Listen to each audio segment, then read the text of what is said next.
When I was younger, it used to drive me nuts when I would be drawing a male character and someone would come up and think I was drawing a woman. Now, the real problem with that is that when I was drawing characters and this problem would come up, it was when I was in middle school and high school, and it usually happened because I had a very default body type for my characters. It was very skinny, it was very featureless, it was like waif thin, very lanky and tall. And I drew basically every character the same way. They all had huge eyes. The only thing that changed was like the hair color and eye color. It was very same face, very boring and default. So as I got better as an artist, I started to learn how to show the differences between men and women in my drawings. And yeah, a big part of it was getting away from that default. I know for a while I really overcorrected my problem. I started drawing women with like tiny waists and big hips and small heart-shaped features and faces. I gave my men super broad shoulders and like big square jaws and tiny hips that didn't function at all because I didn't understand how hips worked. And I know I'm not alone in this, but it kind of happens when you're like learning it. So like, what is the right answer when you're learning how to draw the differences between men and women? There are definitely differences physically between the way men and women look, especially at like a symbol level and at a glance. And you probably know what these signifiers are. They're very like the traditional masculine feminine roles. I listed some before, you know, women having large hips, small waists, women having breasts, men having broader shoulders, square jaws, smaller hips. Even things like hair length can signify their gender in a really weird, traditional way that I don't agree with. But these are all things that can tell you the character's gender at a glance. But the thing is, within all of these different signifiers between like masculine and feminine, there's a lot of diversity in them already in reality. Like just looking back at those examples, not all men have broad shoulders. Not all women have tiny waists and big hips. Not all women have breasts or large breasts. You know, it varies a lot in different people. So my best advice when you are learning how to draw the difference between, say, your female character and your male character is to study from life. Get reference and draw diverse references. This is very easy if you start looking into figure drawing because they usually aren't giving you like super photoshopped models that are like the quote-unquote beauty standard. You get a lot of varying body types. You get larger models, you get smaller models, you get older models, all over the place. And draw it all. Draw young models, old models, different body shapes. It's all good. You'll start to see the differences between the way feminine presenting people are and the way masculine presenting people are. And that is definitely what I recommend. I feel like all my videos boil down to do your studies, do your references, but that's really like the best thing you can do for your art because you are really just mimicking reality. And in reality, there's many different gender signifiers. There's so many, guys. You don't even know. And if you are showing off the difference between your men and women by putting a bow on the women's head, that's silly. Don't do better. And really, in the end, you don't have to use any gender signifiers in your characters if you don't want to. If you want to have a masculine woman, do it. People express their genders in different ways. Some people present more masculine, some people are non-binary, some people are very feminine. It doesn't matter whether your character is trans or cis, people express their genders very differently. And it really just depends on what your character's personality is, who they are as a person. No rules, man. All this said, I realize the character I'm drawing is very, like, traditional cis lady super femme. Super default hourglass shape. That is definitely her as a character. Ew. So yeah, I guess I will talk about Mia, this fine lady with her cute doggo. Her doggo's not a good boy. Unlike yesterday with Charles, who was the best of boys, this boy is very bad. Okay, so Mia, right? She is a witch. This RP that she is from, again, is College Kids with Magic, one of our faves. So yes, Mia is a witch. In her world, It's pretty much exactly like ours, but they are aware of magic. People know about it. It's basically a profession you can go into. Not everyone does magic. I think basically everyone can learn magic. But Mia is studying to become a witch. She's not very good at it. Like, I guess she's okay, but she doesn't want to study. She's not super into studying. She likes to find, like, shortcuts. So one of the shortcuts she has found is a demon dog, which is the dog that is with her. I can't remember his name. I think it's Azimuth or Azathoth or something. His name is Azeroth. He is a demon. He's like a prince from hell. And he is on Earth as a dog. He is feeding Mia magic. He's not super helpful. Like, he's not super interested in her.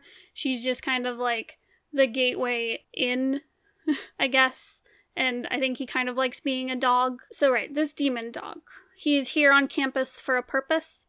I will get into that very soon. So Mia, she meets this really cute guy named Elijah. He plays on the water polo team. He's super cute. He goes running every morning and with his little cute butt. Right, so Mia takes an interest in him when her dog takes an interest into him. So Azeroth keeps like sniffing around him and like is really interested in him, and she's like, "Ooh, I like you. You're cute.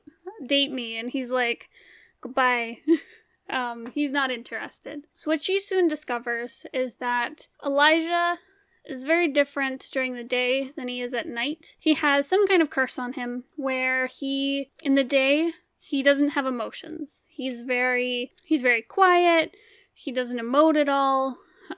He's not very, like, compassionate. He's not malicious either. It's just, like, neutral. It's nothing. And he just goes through his day and he does all the stuff. Like, he's a really good student.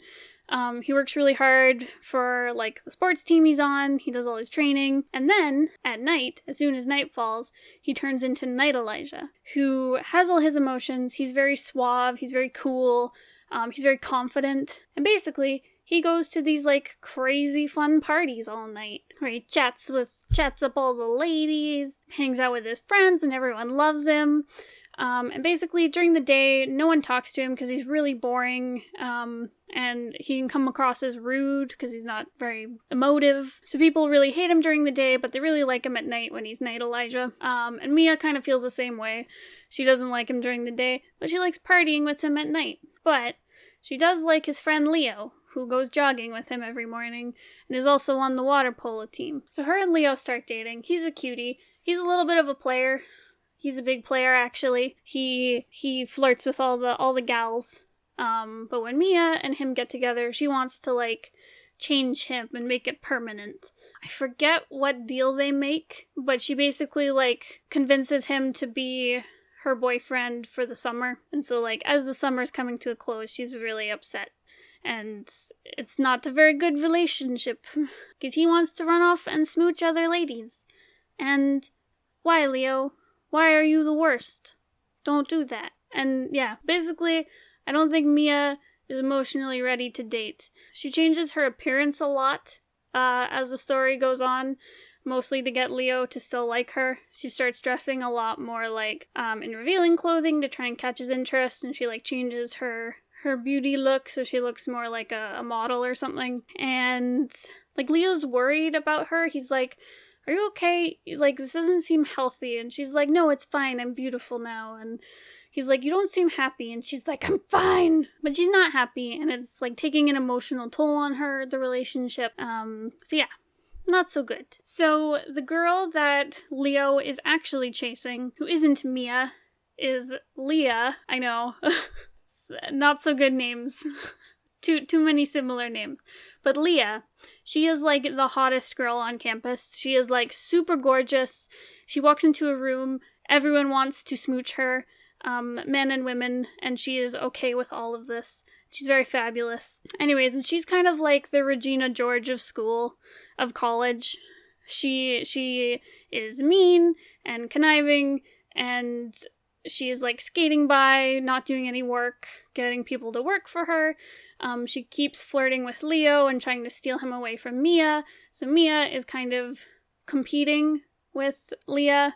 That's part of why she starts using her magic to make herself look more attractive, or I guess maybe to look more like Leah, not necessarily more attractive, to get Leo's attention, but he keeps getting more and more into Leah. And meanwhile, with Elijah, I should also mention, Elijah and Leah are brother and sister. She's his older sister. Okay, so meanwhile with Elijah, he meets Julie, who, she sees him out every morning jogging, and she goes, I want to do that. I want to get fit. I always see this guy running. Maybe I'll go join him. And so she comes and she's like, I'm gonna run with you. She's at the school for robotics, I think. Yeah, so she's like this very like quiet, nerdy type. She gets along with Elijah, like daytime Elijah, pretty well, because they're both very quiet. She gets into jogging. She like hangs out with Leo. He's all flirty, but she's like, no, I like Elijah. And then one day she finds out about Night Elijah. And at first she's like, I don't like you as much as Day Elijah. Maybe you should work on fixing this curse. And Night Elijah is like, no, I like this curse. And she's like, but you're like up 24 hours because during the day you're doing all your work and at night you're partying all night. And he's like, sleep. I'll sleep when I die. And she's like, no, this is bad. So she doesn't like Night Elijah pretty consistently. She really likes Day Elijah, and she starts like talking to Night Elijah more to like convince him to do things or break the curse or whatever. And he's like, honey, I really like being Night Elijah. I used to have like crippling anxiety before I split into two people. So now during the day, I don't feel any anxiety and I get all my stuff done. And at night, I get to party and have fun and have no worries. And that's part of the reason why she really doesn't like Night Elijah, is because he doesn't feel any worry or anxiety at all. So he's very flippant. He doesn't really care when people leave. He doesn't really he's not very sympathetic to Day Elijah either. He's like, whatever, he can do all the work, I'll do all the play. And so she also discovers that it's not a curse. He asked for this to happen. He made a deal with a demon. Now, who is this demon, you might ask? This demon is his sister. Ooh, woo. It blew my mind when I found this out, when Bones revealed it to me in the RP. Literally, Leah is a succubus. So when he was a kid, Elijah summoned her and asked her to make him not have any anxiety anymore because he didn't have any friends and he was having a really bad time. So she was like, okay, I will do this for you and give you like Night Elijah where you feel no worries and Day Elijah where you still feel no worries, but you still get your stuff done, if I get to live here and feed off people. And he's like, okay, sure. He's also a kid, so he doesn't realize, like, the consequences of this at the time. He kind of regrets it now, like, he knows it's wrong and horrible, but he's like, it's hard because of the curse that he is dealing with. It's hard for him to be focused long enough to do anything about it. So what Leah is doing, she's throwing these, like, big college parties. Like, just think of, like, a high school movie party where, like, it's like a rager and everyone's crazy.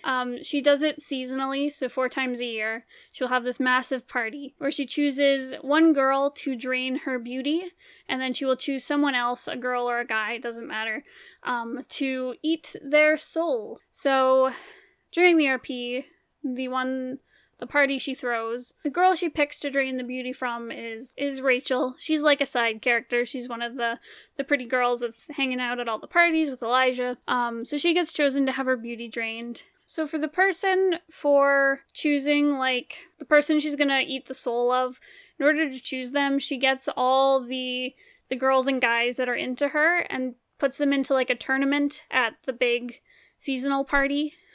So in the RP, she throws a volleyball tournament, and gets, everyone who wants to date her to compete, and the prize is that they get to have 7 minutes of heaven with her if they win. So what happens is,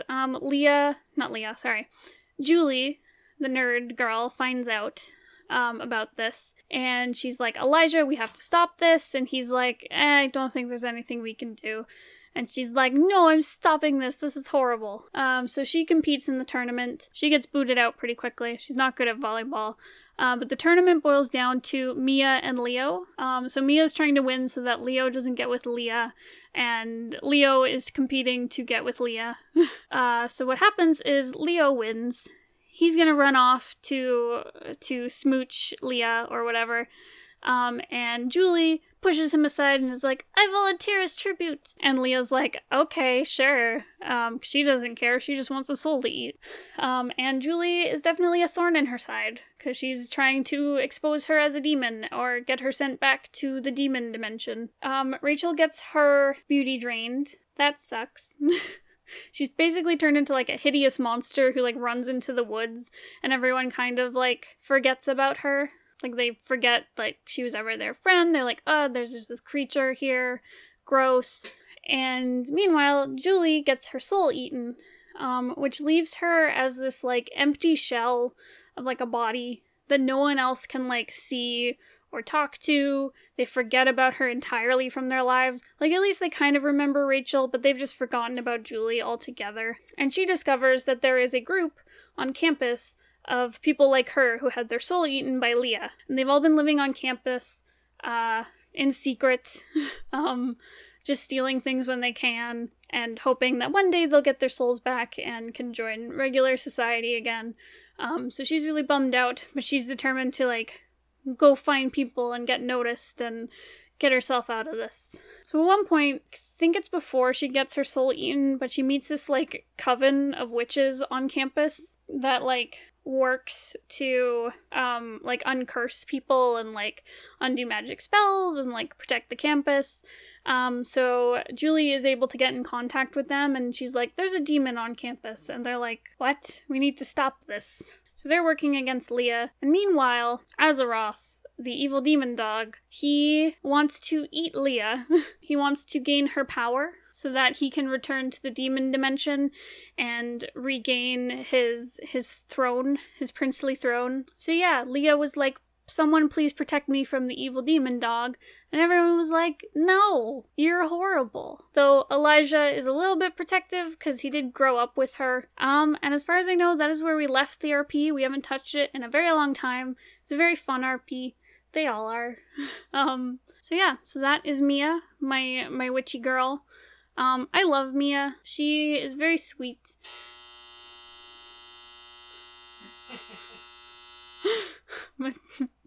my dryer's calling me out.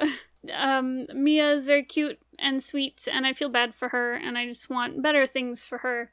I'm like, girl, you don't need no man. Listen, also get rid of your dog. He's not a good boy. He's a bad boy. Yeah, so I guess I'll end it here. Thank you so much for listening. Bones is a mean, rude boy who made fun of me, so he's kicked off the channel.